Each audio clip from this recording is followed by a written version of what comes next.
നിലമ്പൂർ കോടതിപ്പടിക്ക് സമീപം പ്രവർത്തിക്കുന്ന ഷവർമ കടയുടമയുടെ ബൈക്ക് മോഷ്ടാവ് കവർന്നു.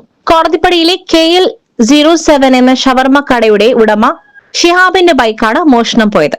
കഴിഞ്ഞ ദിവസം രാത്രി 8 മണിയോടെയാണ് സംഭവം നടന്നത്. ഷിഹാബ് തന്നെ ബൈക്ക് കടയുടെ മുന്നിൽ നിർത്തി അകത്തേക്ക് പോയതായിരുന്നു. വാഹനം നിർത്തി വെറും 10 മിനിറ്റുകൾക്കകം തന്നെ മോഷ്ടാവ് ബൈക്കുമായി കടന്നു കളയുകയായിരുന്നു. പ്രതി ബൈക്കുമായി വടപുറം ഭാഗത്തേക്ക് പോകുന്നതിന്റെ വ്യക്തമായ ദൃശ്യങ്ങൾ കടയിലെ CCTV ക്യാമറയിൽ പതിഞ്ഞിട്ടുണ്ട്. 2008 മോഡൽ ഹീറോ ഹോണ്ട പാഷൻ ബൈക്കാണ് നഷ്ടപ്പെട്ടത്. ഉടമയുടെ പരാതിയെ തുടർന്ന് നിലമ്പൂർ പോലീസ് സ്ഥലത്തെത്തി അന്വേഷണം ആരംഭിച്ചിട്ടുണ്ട്. CCTV ദൃശ്യങ്ങൾ കേന്ദ്രീകരിച്ചാണ് പോലീസ് അന്വേഷണം പുരോഗമിക്കുന്നത്. SS Gold, pure gold. SS Group, Nilambur.